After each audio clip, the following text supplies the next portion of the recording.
All right. So as I said, our next topic here is called simple interest. All right. Now, what interest is all about is the money. Now, there's two perspectives when we're dealing with simple interest.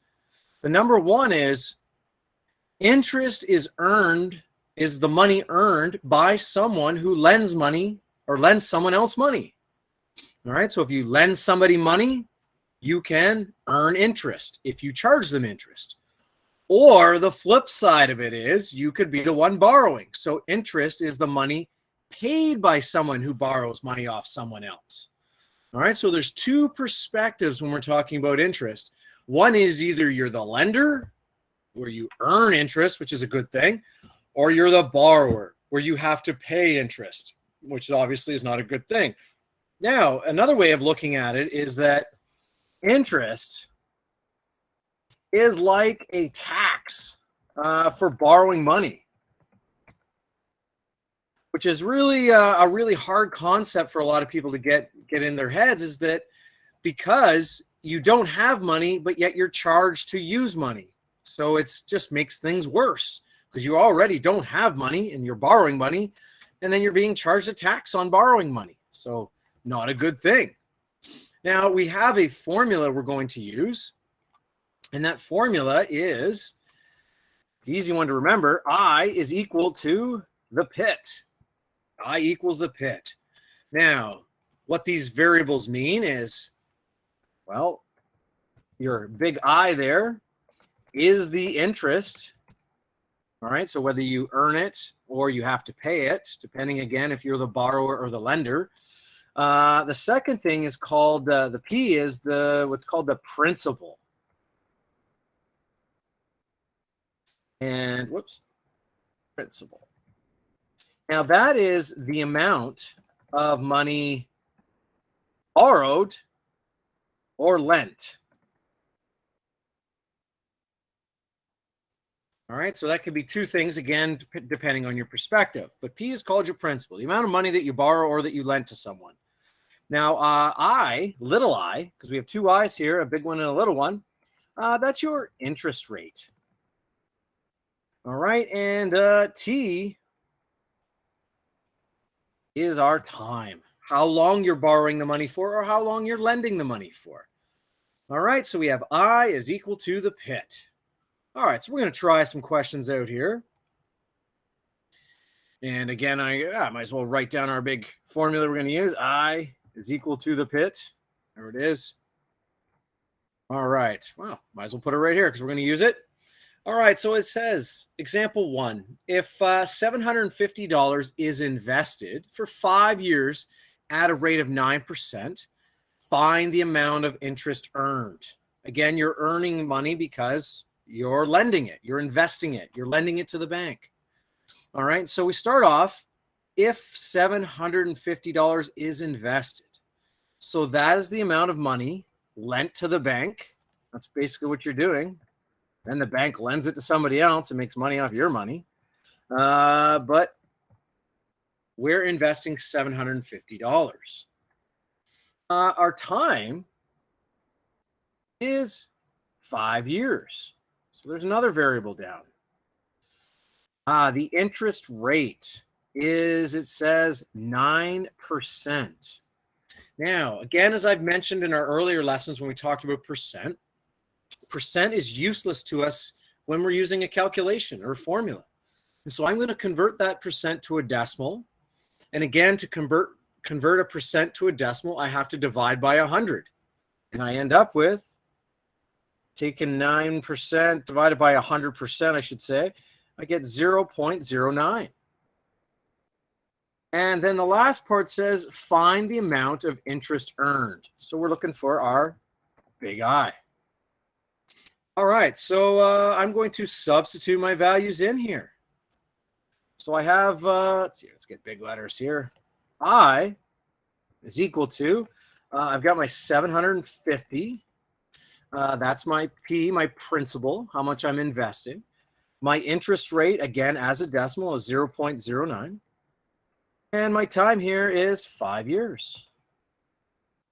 All right, so I'm going to multiply my three numbers. So I take my 750 times my 0.09 times my 5, and I end up with $337.50 would be the amount of interest earned, which is obviously pretty good because as long as you could part with $750 for 5 years, you would get paid $750 plus this $337.50. You make quite a bit of money on your investment. All right, let's try a couple more of those guys. Let's see here.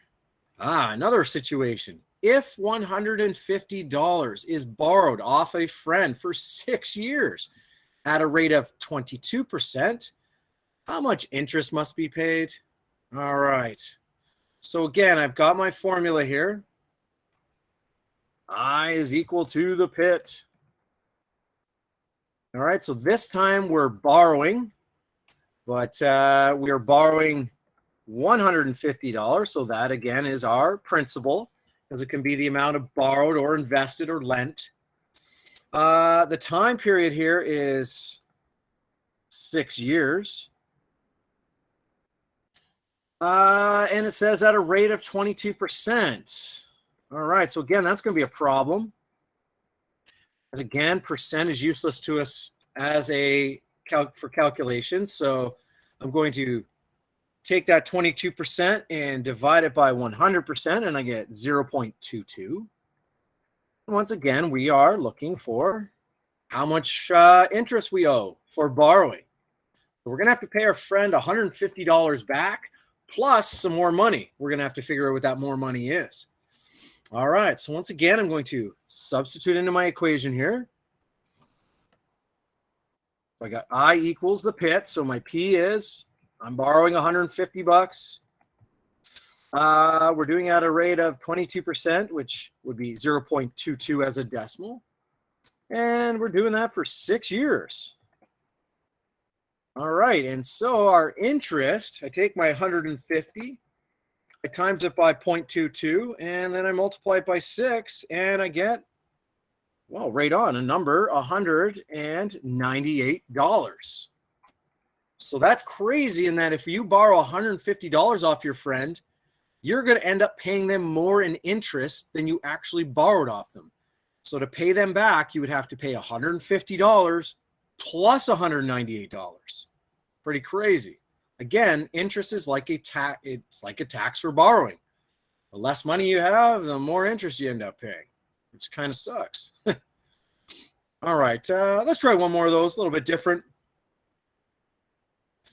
All right, if $2,800 is borrowed for a trip at a rate of 15% per month, how much interest will be charged after 9 months? Okay, so this time our interest is charged per month, but our time's also in months, which has to happen. All right, now again, we're going to use our formula. I is equal to the pit. All right, so again, what do we got here? Our information. We're borrowing $2,800. So again, that is our principal. The rate is 15% per month, which means my time has to be in months, which it is. So again, that's my interest rate. All right, so let's see here, 15%. Again, I have to convert that to a decimal. So I'm going to divide by 100%, and I get 0.15. We're doing that for 9 months. And again, we're looking at how much is that going to cost us to borrow that much money for a trip? All right, so time to substitute into my formula here. I equals the pit. So how much interest do we owe? Okay, so again, we have $2,880 or $800.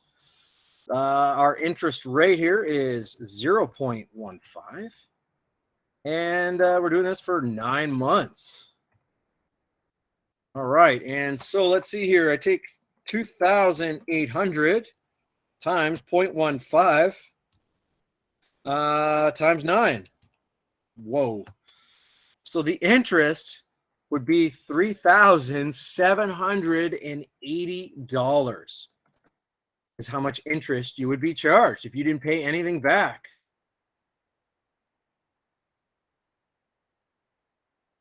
Is that you would have to pay $2,800 originally that you borrowed, plus you would be charged $3,780 in interest,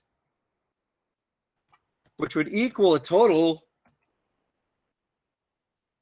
of $6,580 for that trip. So a trip you think you're paying $2,800 for will end up being $6,580 just strictly because the interest is being constantly added. Again, a tax for borrowing. Great if you're the lender, bad if you're the borrower when it comes to interest.